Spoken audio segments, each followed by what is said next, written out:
Hi అండి. ఈరోజు నేను మా ఇంట్లో బంగాళదుంప కర్రీ చేశాను. ఎలా చేశానో మీకు కూడా చూపిస్తాను రండి. ముందుగా బంగాళదుంపల్ని ఇలా పెద్దగా కట్ చేసుకొని నీళ్ళల్లో వేసి ఉడకపెట్టుకోవాలండి ఒక 15 మినిట్స్ వరకు. తర్వాత ఉడకపెట్టుకున్న బంగాళదుంప ముక్కలు తొక్కు తీసుకొని ఇలా కట్ చేసుకోవాలి. అలాగే ఉల్లిపాయలు, పచ్చిమిర్చి, కరివేపాకు, వెల్లుల్లి కూడా కట్ చేసుకోవాలి.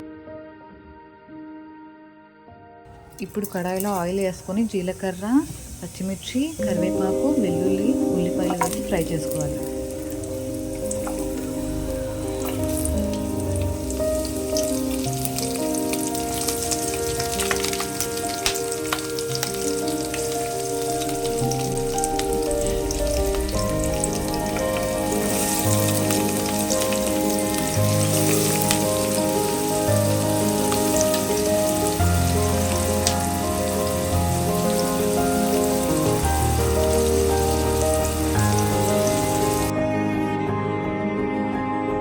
చిటికెడు పసుపు వేసుకొని అంతా కలిసేలా కలుపుకోవాలండి.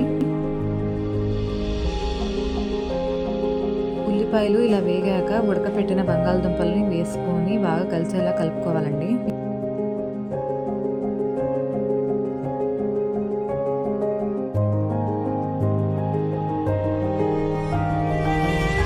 ఇప్పుడు ఇందులోనే మీ టేస్ట్కి తగినంత ఉప్పు, మీ టేస్ట్కి తగినంత కారం వేసుకొని కలుపుకోండి.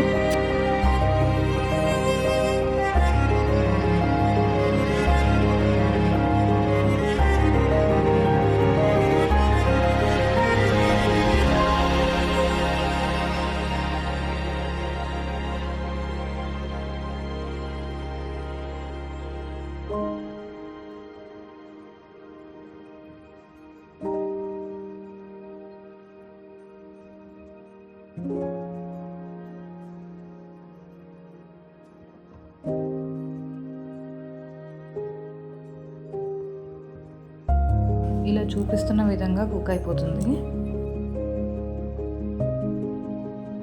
అంతే అండి, చాలా సింపుల్ అయిన బంగాళదుంప కర్రీ రెడీ అయిపోయింది.